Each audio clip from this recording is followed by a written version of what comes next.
Bienvenue dans cette présentation des Fils de la Charité, des hommes de demain au service du peuple d'aujourd'hui. Le fondateur des Fils de la Charité s'appelle Jean-Émile Anizan. Il est né en 1853 à Artenay, au nord d'Orléans, en France. Il a été prêtre à Sainte-Anne de Charonne, à Paris, en 1887, et supérieur général des Frères de Saint-Vincent de Paul en 1907. Mais en 1914, il a traversé une grande épreuve et dû renoncer à sa charge de supérieur général. Mais en 1918, le pape Benoît XV lui a demandé de fonder la congrégation des Fils de la Charité. Le père Jean-Émile Anizan est mort à la paroisse du Bon Pasteur à Paris en 1928. Les Fils de la Charité sont présents dans 4 continents et 12 pays. En Brésil, en Colombie, en République démocratique du Congo et en République du Congo, en Côte d'Ivoire, en Espagne, en France, en Italie, au Mexique, aux Philippines, au Portugal et au Québec. Le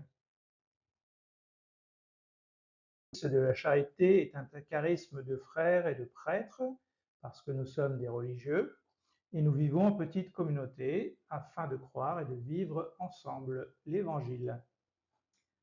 Nous croyons que le Dieu de Jésus-Christ est particulièrement proche des personnes pauvres, des humbles, de ceux qui n'ont personne.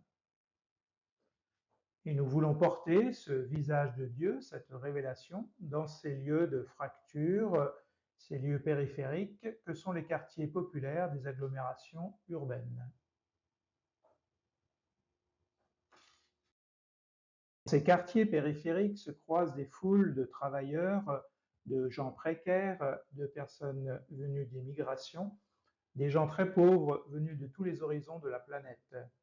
Nous nous efforçons de construire avec ces personnes des communautés chrétiennes ferventes qui vivent de Dieu, des communautés engagées et accueillantes qui sont en dialogue et en partenariat avec les habitants de leur ville ou de leur quartier.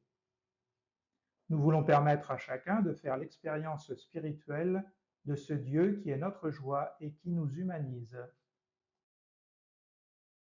Notre fondateur, le père Anizan, écrivait qu'il connaissait bien le fond de notre nature, celui qui nous a donné son corps, son âme et sa divinité pour nourriture. Nous avons besoin de nous unir à quelqu'un de plus grand que nous, à quelqu'un de meilleur et de plus parfait. Nous avons besoin de ne faire qu'un avec la beauté et la bonté même. Oui, nous en avons besoin et c'est ce que l'Eucharistie nous procure. Dans l'histoire des Fils de la Charité, il y a des frères qui sont comme des figures célèbres. Le père Georges Michonneau, le père Louis Rétif, le père Pierre Tivolier et le père Gaston Courtois. Le premier de ces figures célèbres Fils de la Charité est le père Georges Michonneau. En France, il a été de ceux qui ont renouvelé la liturgie par des chants en français et par la rédaction d'un missel pour les communautés des quartiers populaires, missel devenu fameux sous le nom de missel communautaire.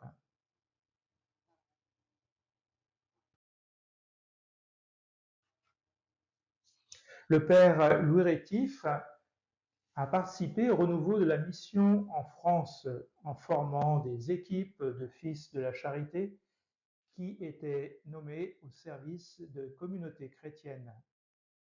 Il a aussi travaillé à diffuser la bonne nouvelle sur les ondes radio du Luxembourg, de Belgique, de Suisse et du nord et de l'est de la région parisienne de France.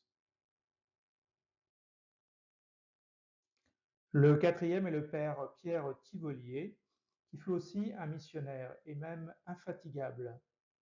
Comme il n'y avait pas beaucoup de voitures à son époque, c'est avec des roulottes qu'il rejoignait, aidé d'une équipe de Fils de la Charité, les habitants des quartiers ou des zones rurales.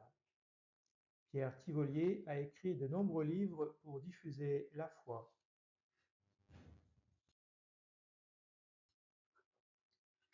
Le quatrième est le père Gaston Courtois. Il est à l'origine de l'Action catholique des enfants. En 1930, il avait créé le journal Cœur vaillant pour diffuser la bonne nouvelle auprès des enfants, des patronages. Et puis en 1936, le mouvement des Cœurs vaillants. Et en 1937, celui des âmes vaillantes pour les filles. Cela deviendra plus tard l'Action catholique des enfants. Il a écrit lui aussi de nombreux livres pour aider à l'éducation des enfants et à la formation des adultes. Il a eu une reconnaissance de la part de Rome en étant nommé secrétaire général et directeur du secrétariat international de l'Union pontificale missionnaire du clergé. Pour trouver plus d'informations, venez visiter notre site internet fils-de-la-charité.org. Ce site se décline en plusieurs langues et il se traduit même instantanément grâce à la fonction prévue pour cet effet. Venez aussi nous retrouver sur les réseaux sociaux, Facebook, Twitter, Instagram, YouTube et tout nouvellement TikTok. Sachez aussi que nous avons une revue qui s'appelle Chantier pour diffuser ce que nous vivons et le partenariat avec des laïcs. Merci d'avoir visionné cette présentation.